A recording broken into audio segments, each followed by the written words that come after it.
What's the biggest lie you heard about college? Sex and drunk all the time. All I remember is paper deadlines. Oh, there's a bunch that I heard across all 3 colleges I went to.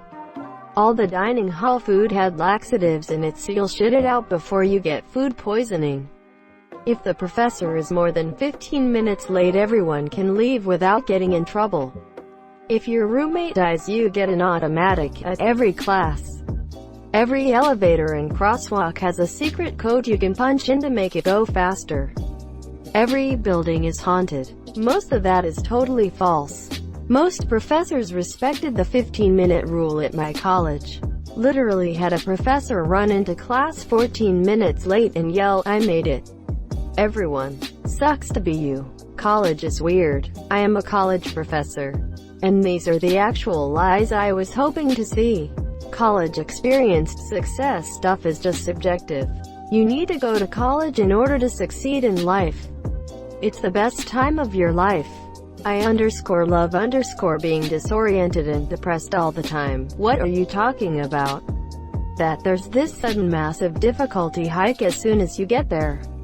As someone who never really learned how to study in high school, the difficulty spike was real for me. But I get if you went to a high school that prioritized self-lead education. And I am envious of that. That smart and mature people go to college. No matter what college I attended, or what campus I visited, and regardless of their alma mater, there are a fair amount of fools on any campus and from any school. And an expected number of people still experiencing the growing pains of adulthood. This isn't to say they shouldn't be proud of their academic accomplishments or happy about their career prospects. Rather, it is simply that they are by all means deficient in areas I think one ought to not be deficient in. Maturity, insightfulness, self-awareness, etc. It's hard and you don't have enough time. When people just don't prioritize it and want to have a life, like going to college isn't a life. Already, I have a wife and 2 kids. 3 years of college, and never did I have the issues the others did. Was way more than enough time. Work was decent if you took the time to study. I kept hearing no time. Then realized people want to drink, party, play video games, and anything more than work. I rather work now and play later with more money. Playtime is a poor bum sucks. Oh, that's relieving. The general consensus is that college is a mammoth's task. You certainly can make it one. Many students sign up for 18 or more credit hours and cram as much actual class time into their schedule as they can. And then there's no time left for all the reading and other homework that's meant to happen outside of class. So then they skip the reading and figure that's okay because everyone does it because nobody has the time, and then they get crap grades while feeling like they're working so hard. You get the idea. As someone who stuck to 12 to 15 credit hours and did the reading and other homework, it's definitely possible to do well, gain an education, and enjoy life all at the same time. I think I'd cap at 12 if I was working more than 20 hours a week though. You will get a job if you have a degree. It's fun. You'll find your soulmate there. I found a bowlmate at least. The expensive ones are better. I have degrees from state schools and Ivy League schools. The state school was flat out better. And cheaper. You can get just as good a degree, maybe better, from a reasonably priced school and not go thousands into debt. The 2 that stand out are professors would only accept papers written in cursive. And the only path to college is doing well in high school. The former isn't true because of these things called computers, and the latter isn't true because of this thing called community college. Greater than in the latter isn't true because of this thing called community college. You don't even need to do that. I was a big-time druggie in high school, doing meth and shit in 8th grade. Ended up failing 8th grade once. Got to 9th finally. Failed that once too. Then got my GED the next year. My first attempt at any higher education was when I was 22 or 23. Still doing drugs. And I went straight to a 4-year university. Well, drugs were more important, so I failed that too. Finally went back in January of 2019. Drug-free, and I'm a junior. Been on the dean's list every semester. Supposed to graduate in like spring of next year. If I can handle this linear algebra. I only passed calculus 2 thanks to open book during coronavirus lol. Guess we'll see that it doesn't matter if you don't know what you want to study right away, and you can switch your major at any time. While parts of this are true, college is expensive. I switched my major after my 2nd year and had to take a 5th year to finish my degree. It's cheaper to take classes at a community college if you are unsure of what you want to study in. Then transition into university once you've decided. Don't pay thousands of dollars to find yourself. That it's really difficult. It's not that difficult, really. I found that there was a bigger difficulty jump with uni. I mean, you're 16, the jump isn't going to be massive from high school to college, at least to start with. Ever since middle school I've always been told college is harder than anything I've experienced. Even went as far as being in all AP classes throughout high school, which fucked me up. Turns out college is the same as anything else. Do your work, and depending on your major it's the same workload. If we're talking about the majority of people, not the ones who are accepted in the top 1% of colleges and those who chose very demanding majors, such as being a doctor, it's the same amount of workload you face throughout HS, and if not less. I had the opposite experience. My public high school education in no way prepared me for the rigor of an engineering degree. Didn't know that. That's a relief. College was easy as shit. I mean, I had to study sort of hard and work at it, but it was more research type stuff, so I was always aware that I could do it. In high school I was always anxious that I'd fuck it up. College I felt in control.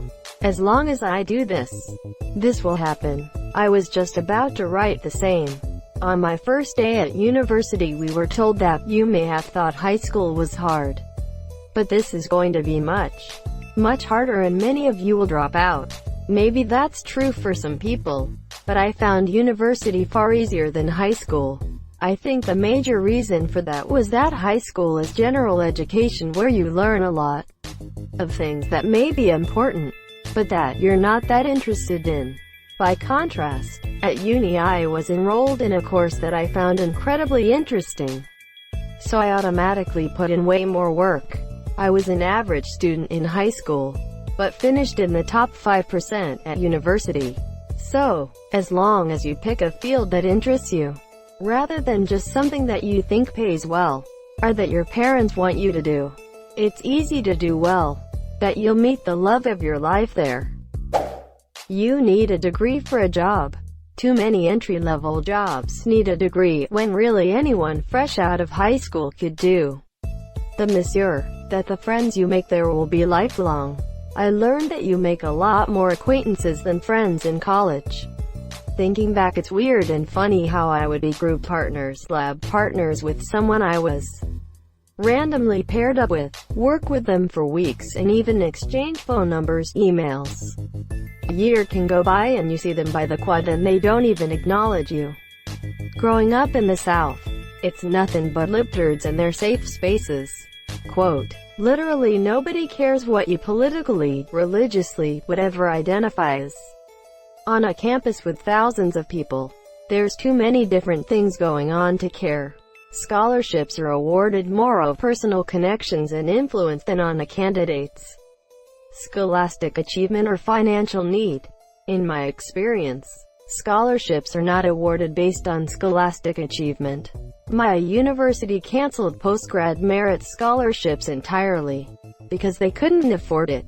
There were undergrads from poor families who needed the money. Fair enough. They couldn't afford a bank loan. The system is too hell-bent on equal opportunities to care about your good grades. To those who have been through college, how much would you say prestige and rankings matter? As long as the college is government approved, nothing else mattered. It depends a great deal on what degree you're varying and what you hope to do with it.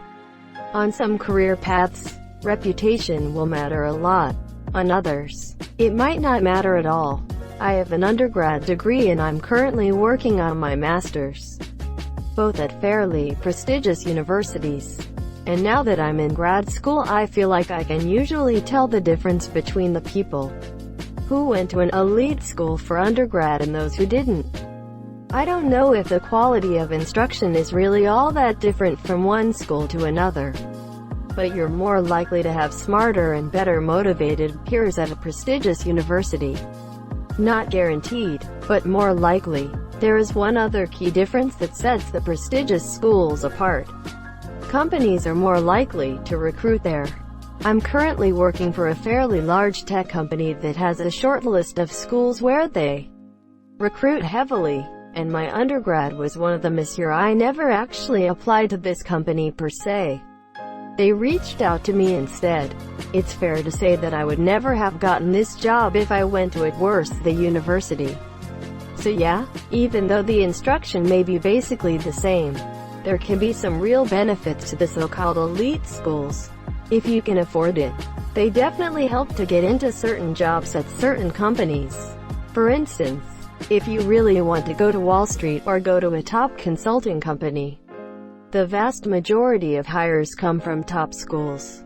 The way I've always thought about it is that if you have two exactly equal candidates but one went to Harvard and the other went to a community college, which one are you going to pick? I think that the education won't differ much. I went to a community college, then transferred to a four-year university, and I enjoyed my classes at the community college more. The classes were smaller. I could get to know the professors, and the curriculum was standardized to match that of the universities in the area. But with regards to careers and such, it is much easier to get a good job internship at a highly ranked school, as companies do recruit from those schools that the lecturers, tutors don't care about you or your grades. You're saying they do? They don't? LMAO. Happy Cake Day. Thanks. I didn't even notice that you will somehow become Bill Gates if you drop out. That it's full of breathless liberals. There were definitely leftists, but I met more racist, ultra-privileged white boys at my university than anywhere in the real world. That having a bachelor's would be enough. In most cases, a bachelor's is just like a second high school degree, and much higher education is required. Highly depends on the career field. Mine was a bachelor's to get in, but if you're successful in that position, they help put you through your master's program to move up. That you learn stuff there. I'm 33 and a junior. I'm supposed to graduate in spring of 2021, and I don't know shit. You get out what you put in. There were classes like this for me, like jazz appreciation or philosophy, but my career focus classes were very informative and important. I mean, I'm putting in good work, I feel anyway, but I don't feel like I'm actually learning anything yet. I've been on the dean's list every semester, haven't gotten below AB in any class. I had to put in hard work when I came back because I was readmitted on warning and on academic probation. If I had gotten a bad grade, one would have been kicked out. You'll get laid. SMH. Wait, as a matter of fact, the deadlines and professors did fuck my head up. That it's not the only thing you'll need to do. After all, what better way than with a few years of experience? I don't think there are many people who can go toe-to-toe in this area and know how much they're worth while doing so. That only grown-ups went to college. Community college is completely different from university. That everyone will come to the diving competition to cheer for you when you perform the triple Lindy. Many people told me that living in a student hostel is better than to rent a room or flat because it's all fun and stuff, but I experienced both, and for me a separate room all to myself was infinitely better. That the professors don't help you. This isn't universal. I had my share of profs that were sink or swim, but I found a majority were willing to go above and beyond for you if you put the effort in. If you're at a research university, some of your professors have made their life's work out of your class. If you show the interest in their work the same way they have, and show JT by sitting in the front and asking _relevant_ questions, or greeting them with a hello and thank you before and after s. When you go to their office for help, or copies of the slides because you missed class, because you sit in front they missed your face, they will give you a hand. I had a professor who taught municipal politics, Canada, and the course was largely about separation of powers, federal, provincial, municipal responsibilities. The guy was a super nerd about it, and as it turns out I was too. Really enjoyed the class, always sat in front, and when my girlfriend's mom passed away when a major paper was due, gave me all the time in the world to finish it. Someone passed away that was really no relation to me, and I basically handed the paper in after finals were over. 3 weeks late. No problem, monsieur. Thank you so much for watching and have a good day.